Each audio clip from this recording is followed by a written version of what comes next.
যাদের নামাজ পড়ার সময় দুনিয়াবি চিন্তা মনে আসে বা নামাজে অমনোযোগী তৈরি হয়, তারা ভিডিওটি শেষ পর্যন্ত দেখার অনুরোধ রইল। হযরত আলী রাদিয়াল্লাহু তাআলা আনহুর কাছে একজন ব্যক্তি এসেছে।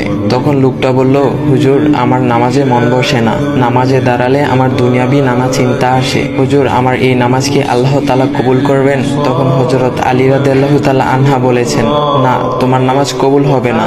তখন লোকটা মনে অনেক কষ্ট নিয়ে চলে যাচ্ছেন। এমন সময় রাসূল সাল্লাল্লাহু আলাইহি ওয়াসাল্লাম এসে হযরত আলী রাদিয়াল্লাহু তাআলা আনহুকে জিজ্ঞাসা করলেন, ইয়া আলী, আপনার কাছে লোকটা কেন এসেছিল? এসে দেখি মন খারাপ করে চলে গেল। কেন, কি হয়েছে, আমাকে বলুন। তখন আলী রাদিয়াল্লাহু তাআলা আনহু বলেন, তিনি আমার কাছে জানতে এসেছেন যে নামাজে দুনিয়াবি চিন্তা আসলে নামাজ হবে কিনা। আমি বলেছি, না, তোমার নামাজ কবুল হবে না। রাসূল সাল্লাল্লাহু আলাইহি ওয়াসাল্লাম তখন বলেন, ইয়া আলী, আপনাকে আমি একটা চাদর উপহার দিতে চাই, তবে একটা শর্ত আছে। আলী রাদিয়াল্লাহু তাআলা আনহু খুশি হয়ে বলেন, ইয়া রাসূলুল্লাহ, কি শর্ত তা বলুন, আমি আপনার সকল শর্ত মেনে নিব। বুঝতেই তো পারছেন রাসূল সাল্লাল্লাহু আলাইহি ওয়াসাল্লামের চাদর বলে কথা। তখন রাসূল সাল্লাল্লাহু আলাইহি ওয়াসাল্লাম বললেন, ইয়া আলী, আপনি যদি এই মুহূর্তে 2 রাকাত নামাজ একনিষ্ঠভাবে পড়তে পারেন দুনিয়াবি সকল চিন্তা দূর করে, তাহলে আমি আপনাকে সেই চাদরটি উপহার দেব।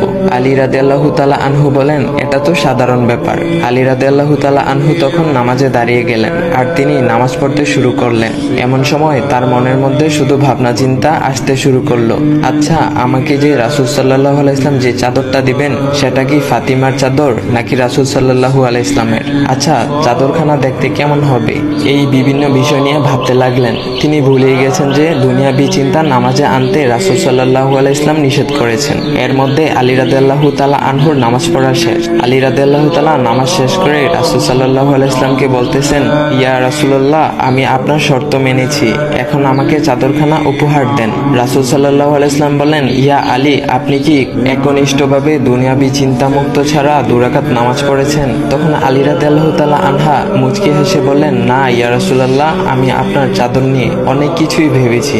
তখন রাসূল সাল্লাল্লাহু আলাইহি ওয়াসাল্লাম বলেন, ইয়া আলী, নামাজ তোমারও হয়েছে, আর তুমি যাকে নামাজ হবে না বলে ফতোয়া দিয়েছো, তার নামাজও আল্লাহ তাআলা কবুল করে নিয়েছেন। শোনো আলী, দুনিয়াবি চিন্তা দ্বারা নামাজ বাতিল হয় না, নামাজ মহান আল্লাহ তাআলা কবুল করে নেন। সকল ফরজ নিয়ম কানুন মেনে নামাজ পড়লে নামাজ হবে ইনশাল্লাহ। তবে আমাদের সকলের উচিত নামাজ আদায় করার সময় একমাত্র আল্লাহকে স্মরণ করে নামাজ আদায় করা।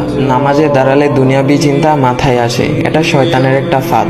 আল্লাহ তাআলা আমাদের সকলকে শয়তানের কুমন্ত্রণা থেকে হেফাজত রাখুক এবং সঠিকভাবে মনোযোগের সাথে নামাজ আদায় করার মতো তৌফিক দান করুক। সবাই বলি আমিন। চাইলে ভিডিওটা আপনি অন্যদের কাছে শেয়ার করতে পারেন, এতে অন্যদের ভুল ভ্রান্তিগুলো দূর হবে। তো গাইস, এমন ইসলামিক ভিডিও পাওয়ার জন্য ভাইয়ের আইডিটা ফলো করে দিয়ে যাও।